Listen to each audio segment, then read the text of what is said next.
하나님의 말씀은 마태복음 21장 12절에서 22절입니다.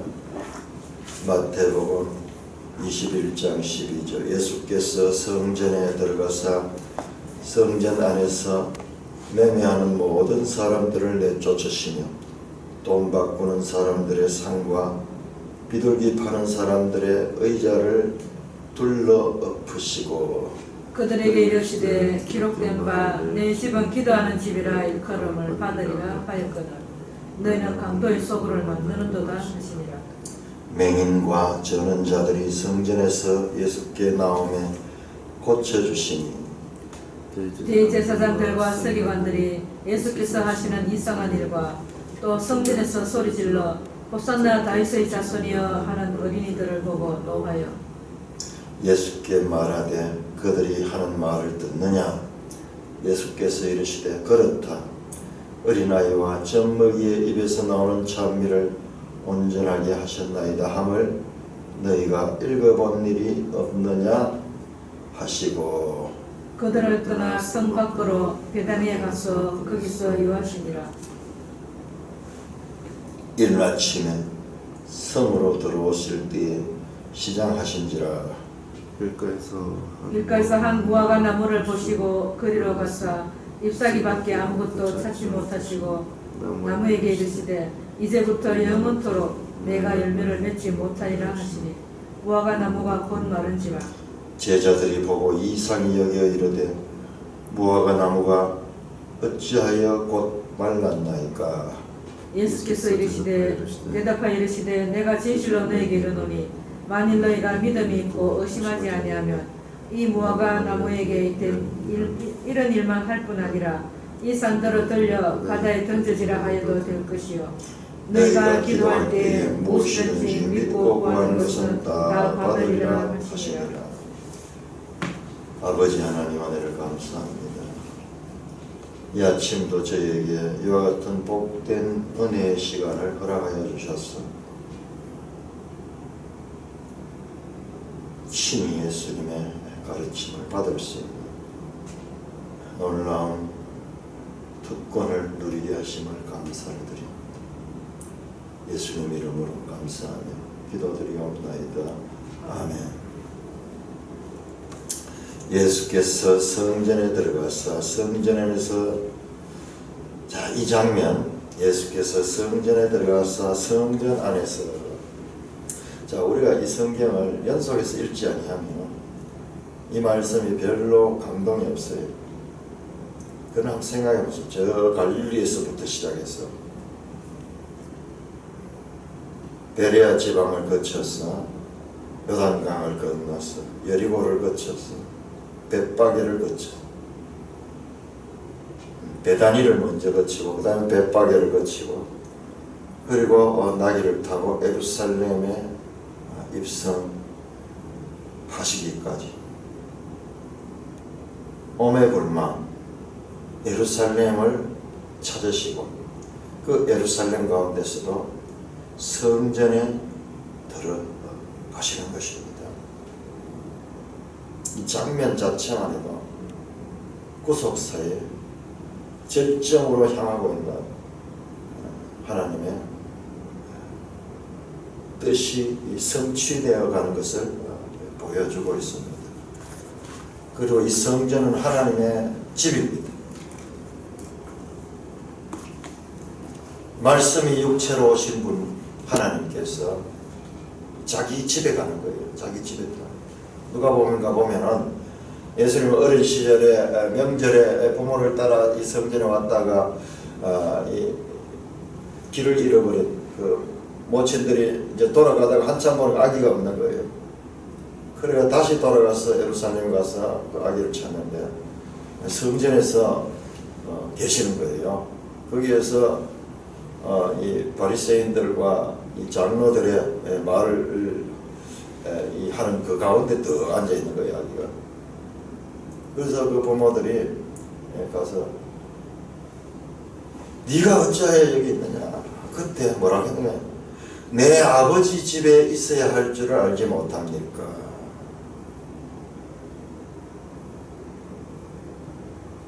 성전은 주님이 계셔야 될 그 곳입니다. 그 성전에 들어가시는 것입니다. 이게 그냥 들어간 게 아니고 마침내 들어갔습니다. 어제 우리가 공부할 적에 죄도 그렇게 점진적으로 그렇게 한다 그러지만 죄와 은혜의 법칙이 평행을 이루고 있어요. 그러니까 우리가 은혜의 법칙을 잘 배우면 죄의 법칙도 배울 수 있어요. 평행, 점진적으로 마침내. 성경에는 이 과정을 다 설명할 수 없어요. 그렇게 하려고 그러면은 얼마나 많은 내용을 기록합니다. 엄청난 압축이 되어 있습니다. 그래서 우리 읽는 독자들은 그 성경의 행간의 이 과정들을 이해를 해야 돼요. 마침내 들어가셨다. 마침내 들어갔다. 이 장면 자체가요. 구속사의 대드라마를 보면서 하나님의 관점에서 한번 보십시다.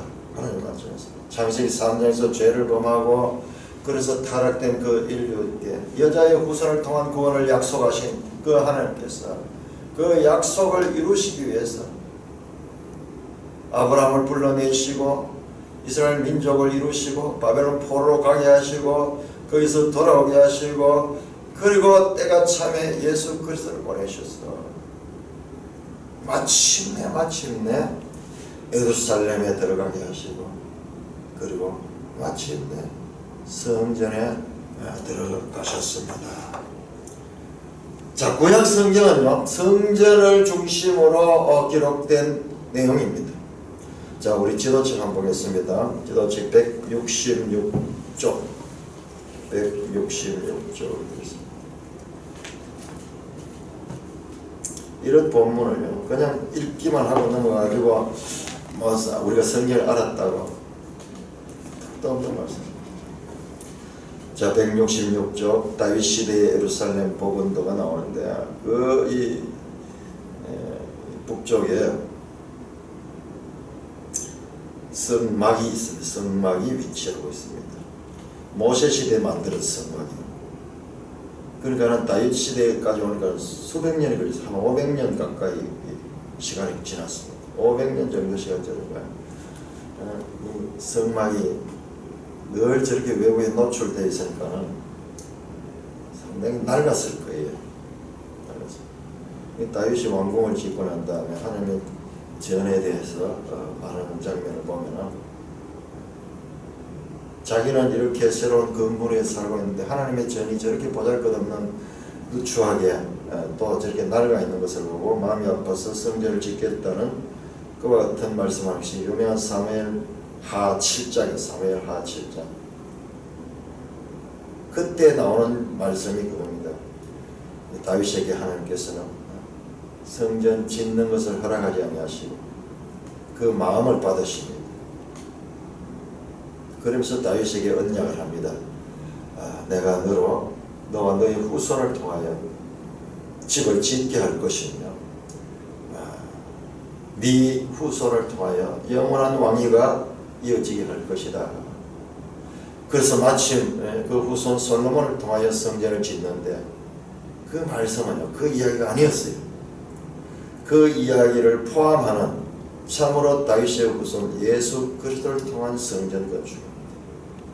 스룹바벨 건축도 아니었고 예수님 당시에 왔던 헤롯 성전도 아니고 바로 지금 예수님께서 그 성전을 이 성전을 향해 이 성전. 그래서 요한복음 보면은 이 성전을 헐라 사흘 만에 내가 세우리라 하는 말씀이 여기서 나오는 거예요. 그 말씀은 바로 다윗 언약의 성취입니다. 이 건물 성전을 헐라 그러면 내가 새로운 성전을 세우겠다. 그 말씀을 누가 알아들었어? 아무도 알아들지 못해. 그래서 사도 요한은 그렇게 기록합니다. 나중에 이 사도 요한이 요한복음을 기록한 것은요 성경 전체의 마지막 때예요. 이 말씀은 예수님께서 십자가에 달려 죽으시고 부활하신 후에 자기 몸을 성전을 하심을 가리켜 말함이라 하는 것을 이제 깨닫게 된다 하는 것을 여기서 기록하고 있습니다. 자, 이렇게 성막 위치했고 170쪽에서 173쪽 솔로몬 성전 건축이 이루어졌습니다. 솔로몬 때 정말 그 당시에 그 팔레스타인 이 지중해 연안에 이 국가들 가운데서는 아주 큰 건물이었습니다. 큰 건축물을 이렇게 성전을 지었습니다. 그 성전에 관한 내용들 쭉 한번 읽어보셔야 되고요. 173쪽에 보니까 그 성전의 단면도가 또 이렇게 나타나고 있습니다. 그러니까 이게 첫 성전이에요. 첫 성전. 성막에서 건물로서 첫 성전. 자, 그리고 이 성전도 나중에 바벨론 포로 때 다 무너지고 그 다음에 바벨론 포로에서 돌아온 자들이 세운 것이 바로 에스라, 느헤미야, 학개, 스가랴에 나오는 그 스룹바벨 성전입니다. 이성전, 제2성전, 두 번째 성전. 그러나 이 솔로몬 성전보다는 보잘것없을 수밖에 없었습니다. 이 성전이고. 자, 340쪽 한번 볼까요? 340쪽.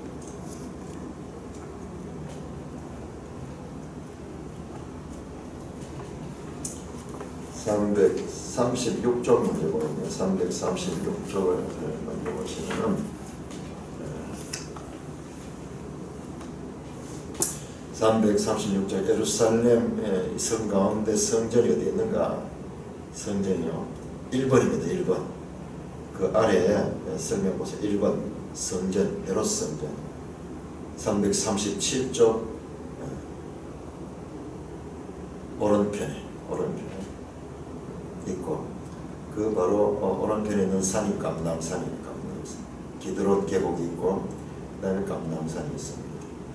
그게 1번이 이 성전이고 2번은 성전 안에 그 여인의 뜰이 있고 그 다음에 돌담이 있고 4번이 이방인의 땅입니다. 이방인의 뜰.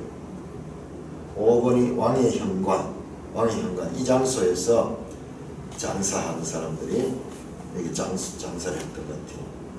왕의 현관. 그리고 6번은 성전 바깥에 동문입니다.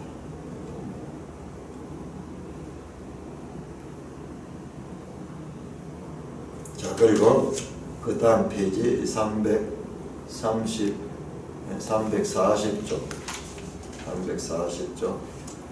헤롯 성전의 평면도가 나옵니다. 헤롯 성전의 평면도가 이렇게 나옵니다.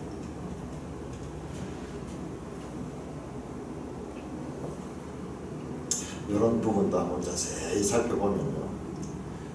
24번 한번 보세요.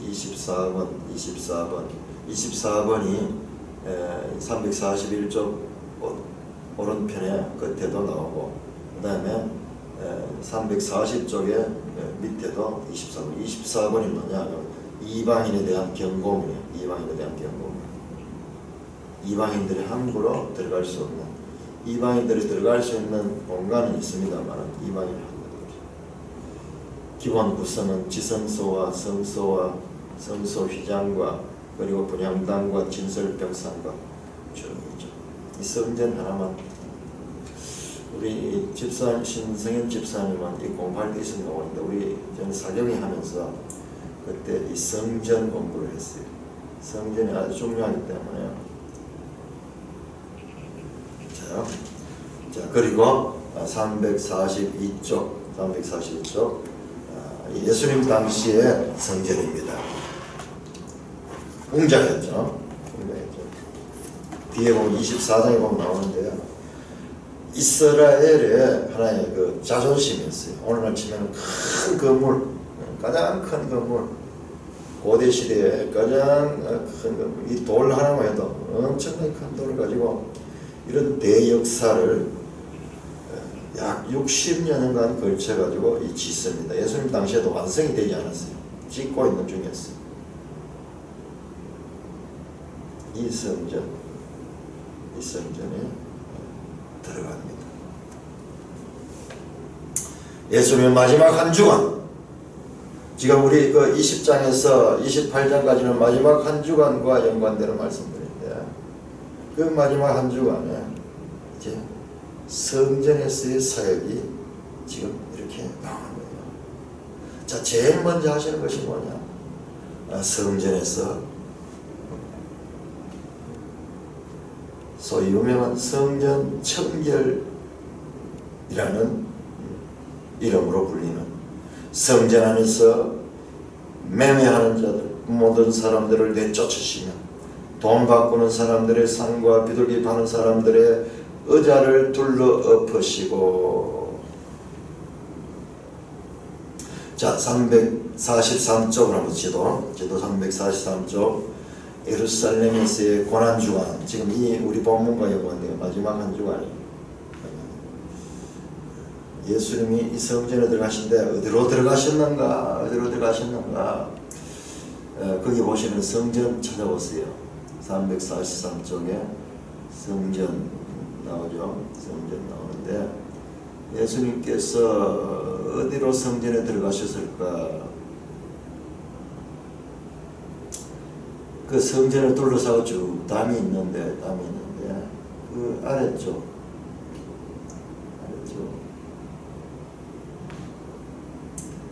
훌다문 칸이 있어요. 왕의 회랑 바로 밑에 보면 훌다문 칸이 있어요. 자, 우리 342쪽 보시면 342쪽에 거기에 쭉 길게 나와 있는 붉은색 지붕이 있죠. 이게 왕의 회랑이에요. 왕의 회랑. 그러니까 예수님께서는 이쪽에 있는 문을 통해서 들어갔어요. 그 문이 뭐냐 그러면은 훌다문이라고 그래서 훌다문. 343쪽 보세요. 거기 보면 훌다문. 예수님께서 이 훌다문 쪽으로 성전에 들어가자마자 바로 이 왕의 회랑을 만나고, 이 왕의 회랑은 온갖 이 매매, 무슨 매매냐? 여기에서 제사 드릴 제물들을 파는 것이에요. 멀리 있는 사람들이 이 성전에, 이스라엘 남자들은 1년에 3번 이 성전에 올라오잖아요. 올 적에 그냥 올 수 없잖아요. 빈손 오지 않고 제물을 가지고 옵니다. 그래서 먼 길을 양을 가지고 온다든지 염소를 가지고 온다든지 뭐 이렇게 하면은 그 이동하는 동안에 참 힘이 들겠죠. 그래서 편리를 위해서 이 안에서 성전 제물을 판매를 했는 거예요. 이게 전부 언제 생겼냐 그러면은 이 중간기에 생겼어요. 중간기. 그래서 우리 신구약 중간기에 대해서 공부를 해야 돼요. 중간기에 편리를 위해서 여기서, 그래서 이 모든 관리권은 누가 했냐? 제사장들이 아닙니까? 제사장들이. 그러니까 제물들, 그리고 멀리서 가져온 제물이라도 흠이 있는 제물은 바칠 수 없잖아요. 나중에는요, 이 제사장들이 제물을 검사를 하는데 흠 없는 것도 흠을 잡아가지고 이거 안 된다. 이거 안 된다. 그러면은 사람들이 돈을 주고 다시 사야 되는 거예요. 그래서 이 예루살렘 성전은 그야말로 엄청난 종교 지도자들에게서는 수입원이 되기 시작했습니다. 그래서요, 이 제사장 제도도 보면은 파라기대가 성직 매매가 이루어졌다는 것이 중간기 이 내용에 잘 나옵니다. 성직을 매매하는 일이 여기서 나왔습니다. 로마 가톨릭에서 생긴 것이 아니라 이스라엘 안에서 이미 생겼습니다. 레이지파만이 성직을 이을 수 있는데 돈을 주고 사고 이렇게 하면서 이 제사장직이 엄청난 권력이 되고 부를 누릴 수 있는 것과 같은 것으로 변질되면서 이 절기는 그야말로 사악한 제사장들이 대목을 보는 그와 같은 대목장이 되는 거예요. 특별히 멀리서 오는 디아스포라들은 이 재물을 가져올 수 없잖아요. 돈을 가지고 와서 여기서 환전해가지고 그렇게 재물을 샀습니다. 환전상들의 상을 뒤엎으시고 성전 안에서 매매하는 모든 사람을 내쫓으시며 비둘기 파는 사람들의 의자를 둘러엎으시고, 비둘기는 재물 가운데서 가난한 사람들이, 돈이 없는 사람들이 이 양이나 염소나 심지어는 소와 같은 이런 값비싼 동물들을 제물로 바칠 수 없기 때문에 모세의 법에 나오는 대체 제물이에요. 이것은 가난한 사람들이 쓰는 그 제물로 이런 것까지 다 지금 이 장면을 생각하면요, 막 들이엎으시고 돈을 들이고 이러면서 막 사람들은 지금 인산인해를 이루고 있는데 엄청난 사건이 있다는 것입니다. 우리 지도에서 봤던 그 왕의 회랑, 약 40여 개의 기둥으로 된 긴 홀에서 시장통과 같이 한번 생각해 보세요. 얼마나 많은 사람들이 몰려와가지고 그 재물을 사고 팔고 환전하고 이러면서 북새통을 이루고 있는 거예요.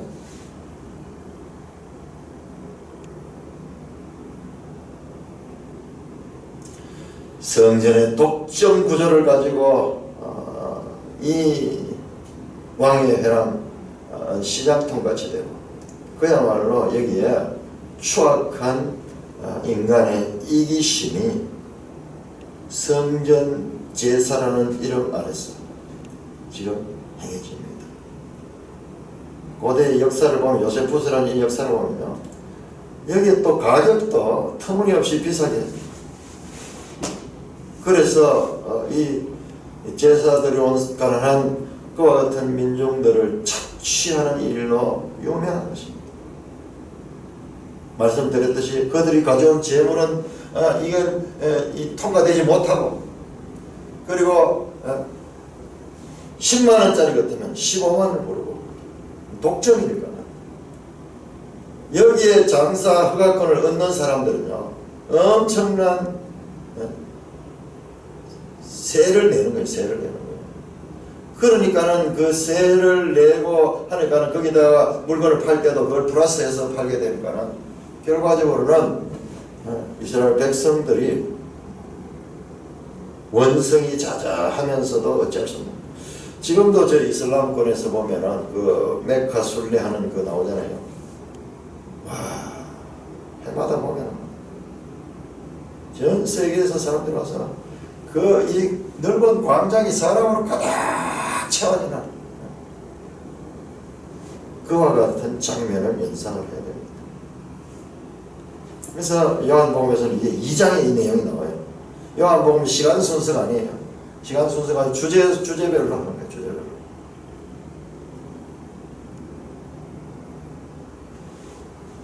소위 성전 청결이라는 그런 주제로 이 본문이, 이게 사복음서에 다 나옵니다. 사복음서에 다 나옵니다. 성전을 깨끗하게 했다. 그러면서 뭐라고 말씀하십니까? 그들에게 이르시되 기록된 바 내 집은 기도하는 집이라 일컬음을 받아 하였거늘 너희는 강도의 소굴로 만들어라 하시노라. 내 집이라. 성전은 하나님의 집. 보이지 않는 하나님을 보이는 그와 같은 이 사람이 만든 손으로 그렇게 만들어서 그 하나님에 대한 관념을 가질 수 있도록 이 보이는 성전인데, 이 성전은 만민이 기도하는 집인데, 이게 이사야 56장 7절을 인용하는 것입니다. 기록된 바 내 집은 만민이다.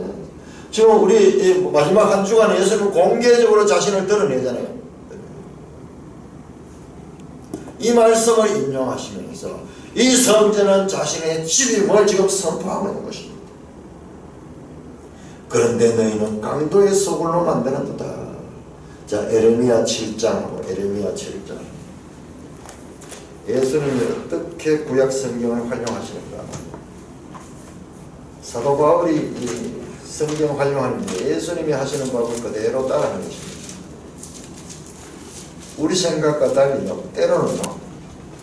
한 말씀 안에 이사야서와 에레미야서를 동시에 섞어가지고 말씀해버려요. 맞아요. 에레미야 7장은 유명한 성전장입니다. 성전장.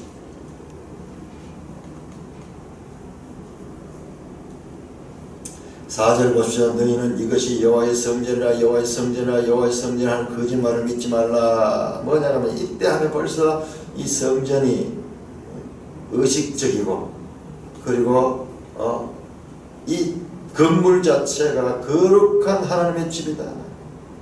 너희들이 말하는 이것은 거짓말이다.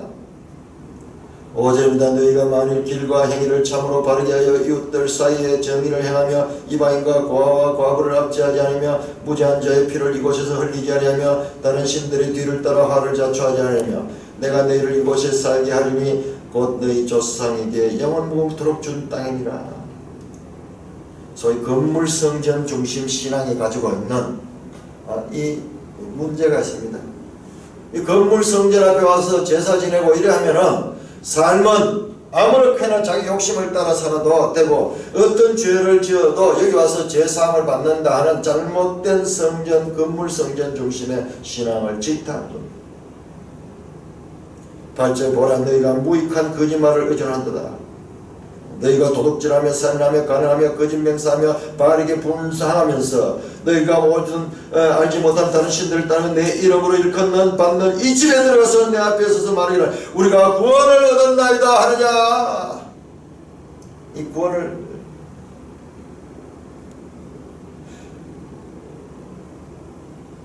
이는 이 모든 가증한 일을 행하려 함이라. 내 이름으로 일컬음 받는 이 집이 너희 눈에는 도둑의 소굴로 보이냐. 보라 나 곧 내가 그것을 보았노라. 여호와의 말씀입니다. 이 말씀이에요. 이 말씀. 에레미야 시대와 똑같은 일들이 지금 여기에서도 이루어지고 있는 것입니다. 성전이 가지고 있는 그 내용보다는 성전의 형식을 의존하며 그래서 엄청난 이 헤롯은 그와 같은 유대인들의 특성을 고려해가지고 대성전 공사를 했는 거예요. 헤롯 자신이 정통성이 없잖아요. 이두메 사람이잖아요. 그래서 이 이스라엘을 통치하려고 하니까 이들이 가장 원하는 게 뭐냐? 성전이다. 그래서 대성전 공사를 해서 백성들의 마음을 지금 사기 위해서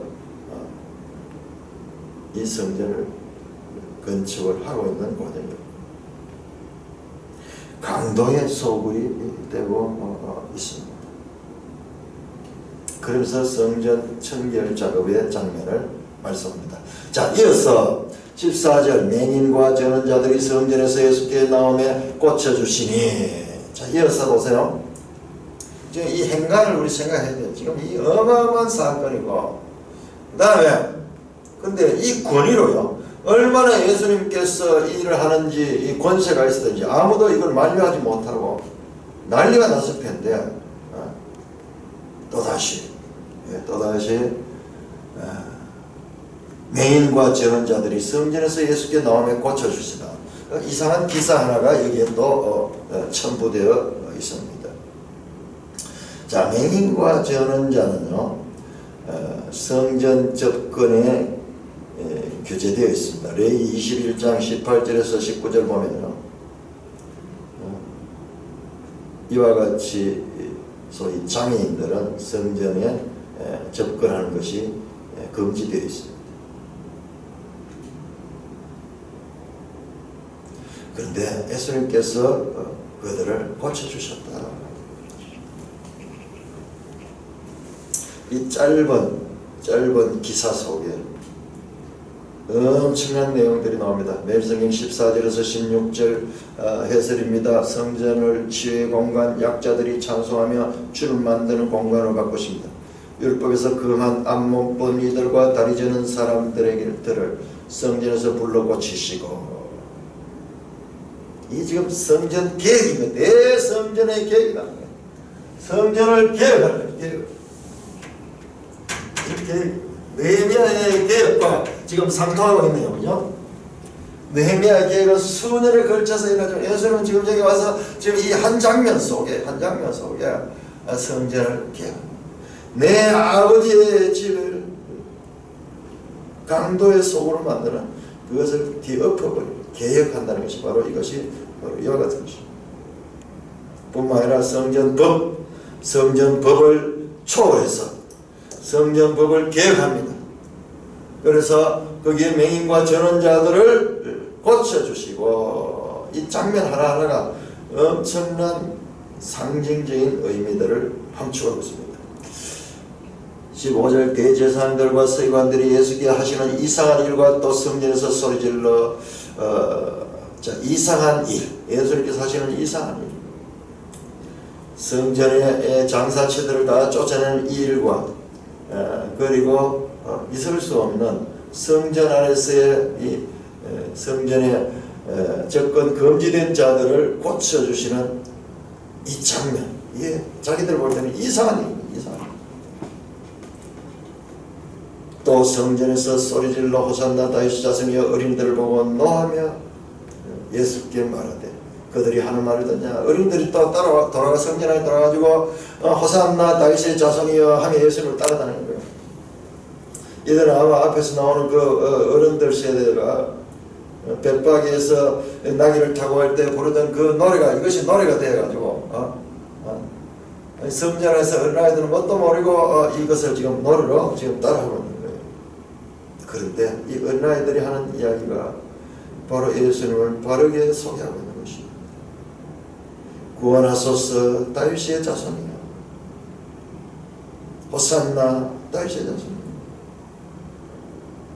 그러니까 대제사장들과 이 서기관들이 이 소위 종교 지도자들이 어린이들을 보고 노하여 예수께 말해 그들이 하는 말을 듣느냐. 예수께서 그렇다 그렇다. 어린아기와 젖먹이 입에서 나오는 찬미를 온전하게 하셨다 함을 너희가 읽어본 일이 없느냐 하시고 시편 8편 2절 말씀을 인용하십니다. 시편 말씀을 이렇게 자유자재로 구약 성경을 자유자재로 이사야와 에레미야를 한목에 또 이렇게 엮어가지고 말씀하시고 시편 그 말씀들을 시편 8편 2절에 나오는 이 말씀, 젖먹이들의 입에서 나오는 어린아이와 젖먹이 입에서 나오는 찬미를 온전하였다. 어린아이들이 말 뜻도 모르고 하는 이야기지만 이것이 바로 성취된 거예요. 성취된 거. 그렇다 그렇다. 그 시편 말씀, 이건 이 사람들은 이 종교 지도자들은 이 말씀을 달달 외우고 있어요.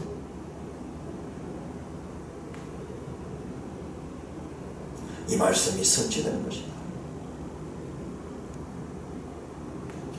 하시고 17절 그들을 떠나 성 밖으로 베다니에 가서 거기서 유하시니라.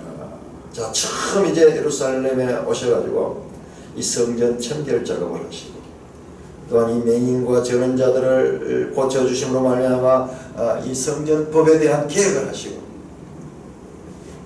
그리고 자신이 시편이 말씀하는 그 메시아이심을 스스로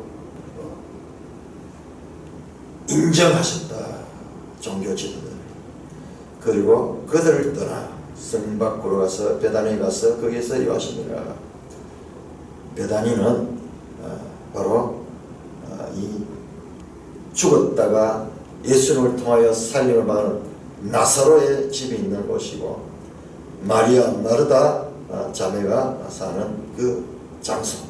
혹시 예수님이 예루살렘에 오시면 늘 기거하시던 곳이 베다니였습니다. 베다니였습니다. 우리 마태복음에는 예수님께서 지금 한 번 이렇게 예루살렘 오는 이런 형식으로 기록되어 있지만 요한복음 보면은 3번 왔다 갔다 하면서 공생애 동안 3번 왔다 갔다 하십니다. 그래서 마태복음이 지금 이 주제로 삼고 있는 것과 요한복음이 삼고 있는 것이 다른 거예요. 그래서 한 분 예수와 내 측면에서의 초상이 있는 거예요. 그래서 사복음서입니다. 사복음서.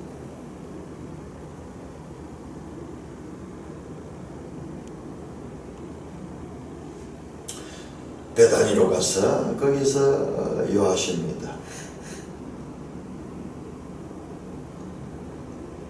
다음날 이른 아침에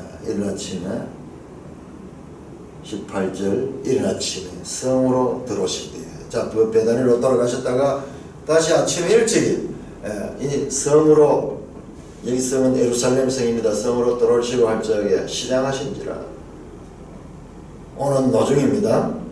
길가에서 한 무화과 나무를 보시고 걸어가서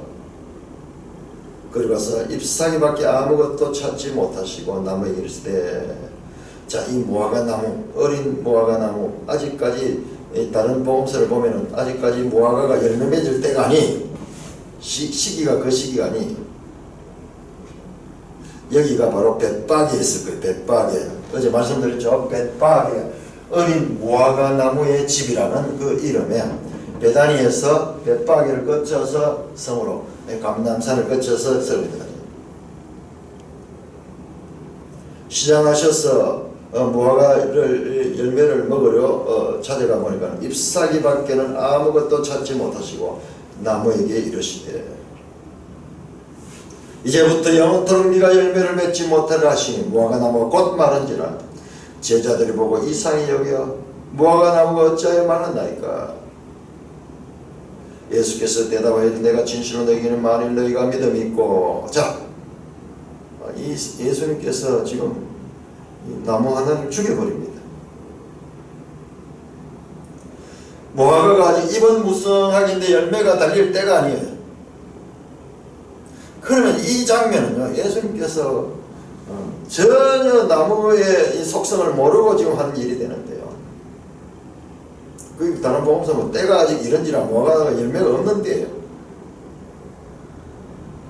마치 5월달, 6월달에 포도나무에 가서 포도 열매를 구하는 것과 마찬가지. 잘못된 것입니다. 말도 안 되는 이야기예요. 근데 이 사건은 바로 엄청난 메시지를 담고 있는 그림 은혜예요. 그림 은혜. 사건을 통해서 메시지입니다. 무화과는 이스라엘의 상징적인 나무입니다. 그래서 구약 성경의 호세아서에도 무화과 나무를 이스라엘로 비유를 해서 표현했습니다. 이 무화과 나무가 마른 것은 이스라엘의 성전 중심 시대의 폐막을 알리는 장면입니다.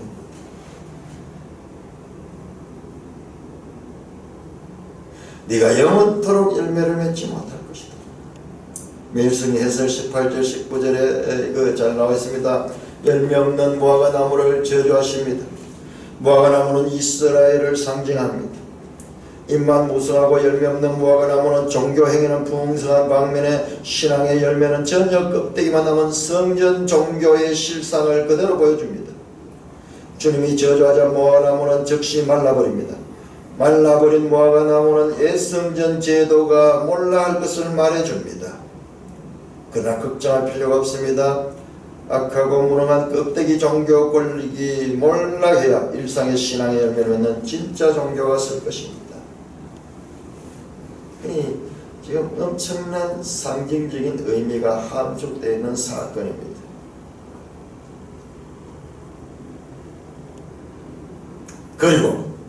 그리고 제자들이 질문합니다. 어찌하여 곧 말하면 제자들은 이 방법을 묻습니다. 왜 이렇게 말을 어찌하여 말한다. 예수께서는 내가 진실로 너희에게는 만일 너희가 믿음이 있고 의심하지 않으면 이 무화과나무 밑에 이런 일만 할 뿐이라 이 산들어 둘러 바다에 던지라 해도 될 것이요 너희가 기도할 때 무엇이든지 믿고 구하는 것을 다 받으리라. 그러면서 믿음을 가르치고 있습니다. 옛 성전 제도의 형식적인 그와 같은 시대는 끝이 나고 죽어버리고 바로 믿음이 그 무화과나무를 말리듯이 믿음으로 이와 같은 이 하나님의 뜻을 이룰 수가 있다. 이 산들어 들려 바다에 던지라 해도 될 것이고 이보다 더 큰 일하다. 앞에 보이는 감람산이죠. 감람산이 바다에 빠지도록 할 수도 있다. 그것이 바로 믿음으로 구하면 된다. 믿음의 시대를 가르쳐 주고 있습니다.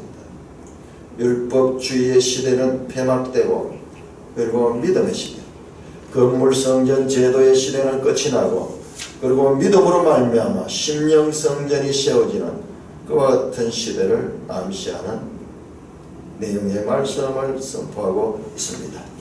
자, 21장 23절에서 32절까지 교독하겠습니다. 마태복음 21장 23절.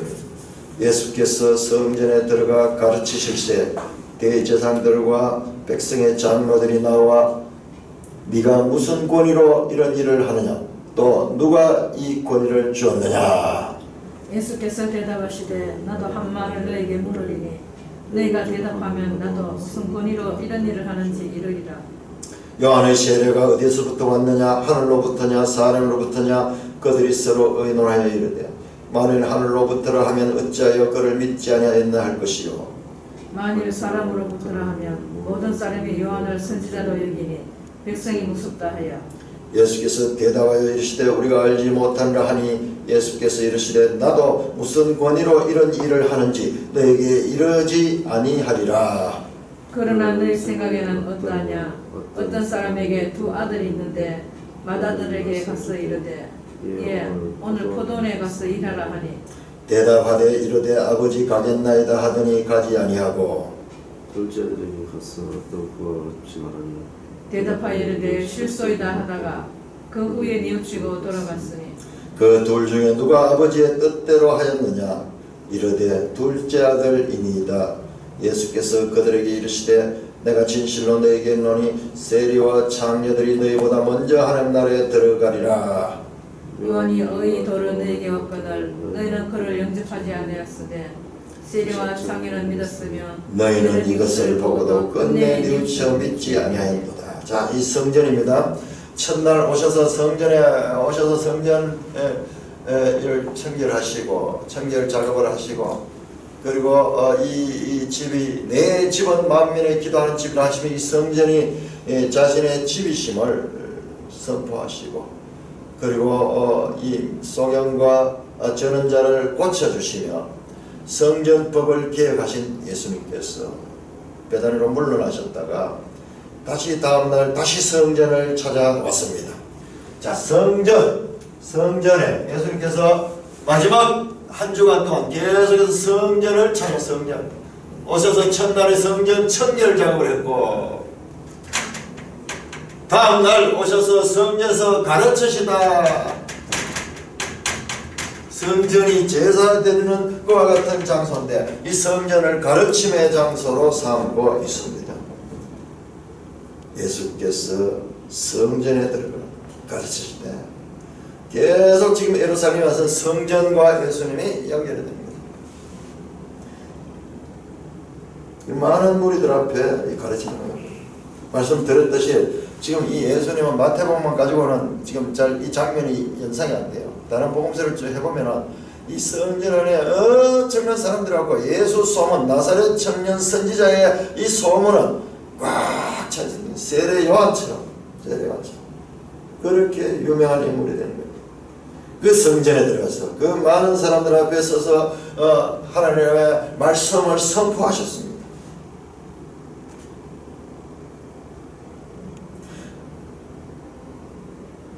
예수님께서 성전을 뒤엎으시고 그다음 성전에서 이 사역을 하시는 이 장면들은 상상할 수 없는 거예요. 그런데 많은 무리가 예수님을 따르고 있기 때문에 이걸 제지하지 못하는 거예요. 제지할 수 없는 거예요. 자, 그래서 이 성전에 있는 대제사장들과 백성의 장로들이 소위 성전의 제사장 구성원의 대표들입니다. 예수님께 나와서 네가 무슨 권위로 이런 일을 하느냐? 네가 무슨 권한이 있어서 이런 일을 하느냐? 네가 어떤 자격증을 가지고 있어서 이런 일을 하느냐? 이 성전 안에서 가르친 것은 법으로 금지되어 있다. 자격 있는 자들만 할 수 있는 것이다. 누가 이 권위를 주었느냐? 권위는 우리가 주는 것인데, 우리가 발행하는 것인데, 누구한테 네가 이 권위를 받았느냐? 예수께서 대답하되 나도 한 말을 너에게 물으니 너희가 대답하면 나도 무슨 권위로 이런 일을 하는지 이러리라. 요한의 세례가 어디서 왔느냐? 하늘로서냐 사람으로 왔느냐? 예수님께서 오히려 그들의 말을 받아서 다시 역질문합니다. 나도 그러면 한번 질문해보자. 요한이 세례를 베푼 것은 하늘로부터 이 권위를 받아서 왔는 거냐? 사람들이 만들어준 권위냐? 그래서 이 머리가 비상한 사람들이 서로 의논하여 이르되 만일 하늘로부터 하면 어찌하여 그를 믿지 않는다 할 것이요 만일 사람부터 하면 모든 사람이 요한을 선지자로 여기니 백성이 무섭다 하여. 지금 이 백성이 자문하는 폭도로 바뀝니다. 나사렛 선지자 청년 선지자를 잘못 건드리면요 이를 지금 추종하는 무리들이 있기 때문에 두려워하는 거예요. 두려워하는 거예요. 이 민중이 모이게 되면요 정말 이 민중들이 돌변하게 되면 무슨 일을 할 수도 있는 거예요. 근데 그런 일들이 많이 있었어요. 유대인들은요. 그래서 로마가 다스릴 때도 여러 번 반역이 일어나고 이래서 이 유대인들은 특별히 이 말썽 많은 민족이 다 그렇게 이 통치자들에게는 낙인 찍혀 있습니다.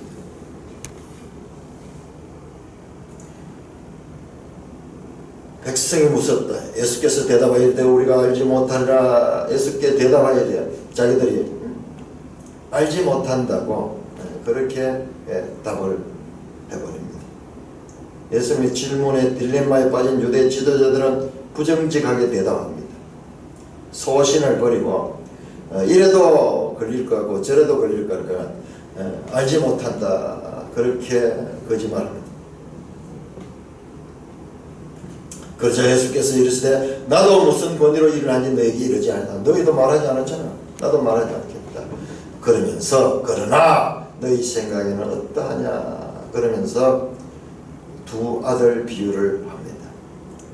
뿐만 아니라 이 비유는 21장 33절에 또 포도원을 맡긴 집주인의 비유 그리고 이어져서 다시 22장의 혼인잔치 비유로까지 이어지는 비유를 통해서 성전의 권위자들인 대제사장들과 백성의 장로들에게 말씀합니다. 세 가지 비유를 통해서 지금 말씀합니다. 이게 전부 성전 안에서 일어나는 일이라는 것을 우리 놓치지 말아야 돼요.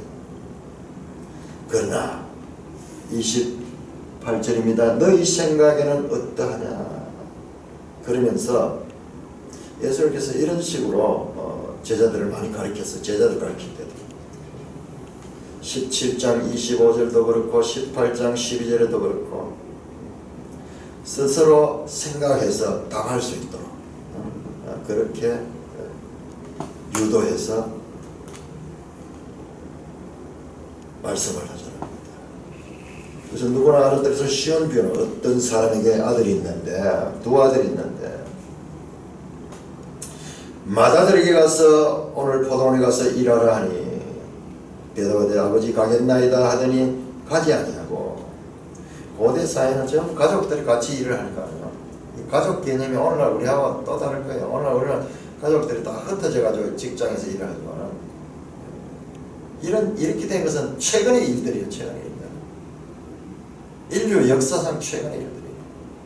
그 이전에 전부 가족이 같이 일했습니다. 같이.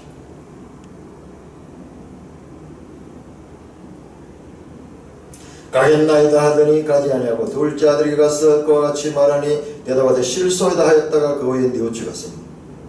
그러면서 질문하는 그 둘 중에 누가 아버지의 뜻대로 하였느냐? 예수님께서 너희 생각을 묻습니다. 그때는 그들이 대답합니다. 둘째 아들이니이다. 예수께서 그들이 시켜 내가 진실로 너에게 이르노니 세리와 장녀들이 너희보다 먼저 하나님 나라에 들어가리라. 맏아들과 둘째 아들 비유를 통해서 이 맏아들은 누구냐 그러면 바로 이 종교 지도자들.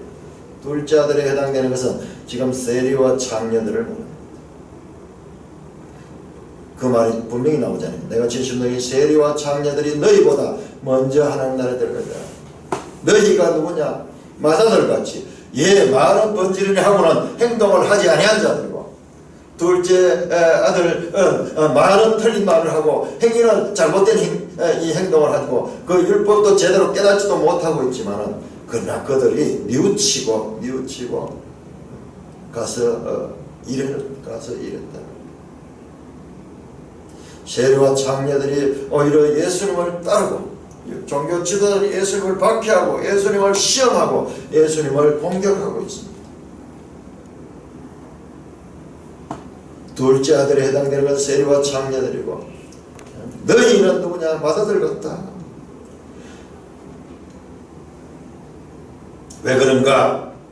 요한이 의의 도로 너에게 왔거늘 너희는 그를 믿지 아니했대. 세리와 장녀는 믿었다. 너희는 이것을 보고도 끝내 뉘우치고 믿지 아니했노라. 그러면서 둘째 아들에 해당되는 것이 바로 세리와 장녀들이다. 세리와 장녀들은 30절에 보니까는 그 후에 뉘우치고 갔다는 거, 뉘우치고 갔다는 거. 그러나 너희는 이것을 보고도 끝내 뉘우치고 믿지 않았다 하는 말씀을 통해서 가장 종교적이고 가장 하나님을 잘 섬기다는 성전의 이 대제사장과 백성의 장로들, 이 종교인들을 향하여 너희는 세리와 장녀와 보다도 못하다라는 말씀을 하시는 것입니다. 이것을 좀 더 크게 이 확장해서 보면요, 맏아들은 이스라엘에 해당되고 둘째 아들은 이방인들에 해당되는 비유. 그러니까 예수님의 비유는 항상 이 구속사적인 의미를 가지고 있다. 앞에 나왔잖아요. 먼저 된 자, 나중된 자. 이것도 마찬가지고, 이건 하나님의 구속사의 이 대변혁기가 지금 예수님 시대로부터 도래했는 거예요. 한 아들은 말과 행동이 일치하지 못했습니다. 둘째도 그래서 둘 다 말과 행동이 일치하지 못했어요. 그러나 둘째는 말과 달리 행동을 바르게 했습니다.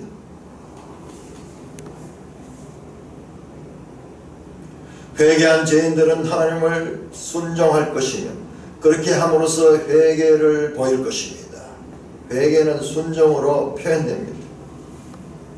그들은 하나님을 등졌던 사람이지만 다시 회개한 사람들, 뉘우쳐 돌아온 사람들.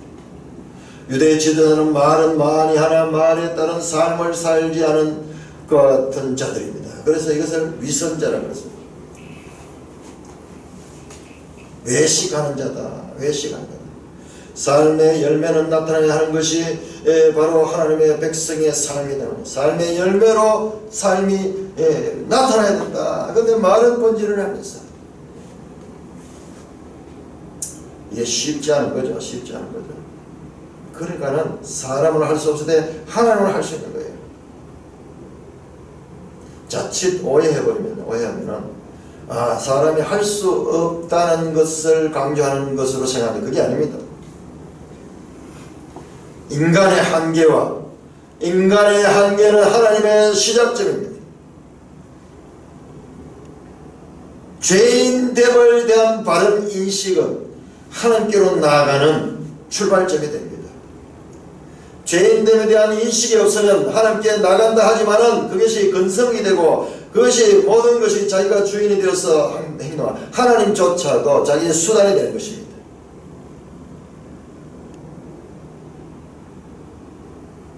(32절에) 세례 요한이 의의 도로 너에게 왔거늘. 의의 도, 참 이 어려운 말로 체데크, 호도스, 체데크라고 하는데 호도스 하는 것이 길입니다.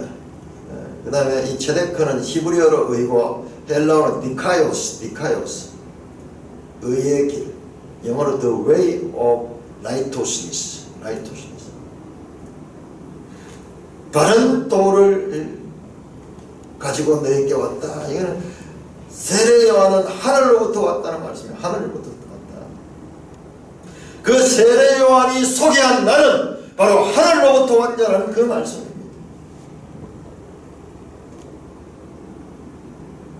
세례와 때부터 하나님 나라는 임했습니다. 하나님의 부르심이 있었습니다. 하나님의 구속사역은 새롭게 시작이 되었습니다. 그는 와서 마침내 예수 그리스도를 길을 열었습니다. 첫 아들은 쉬하여지고 둘째 아들은 흥하여지고 있다는 비유가 이 속에 담겨 있습니다.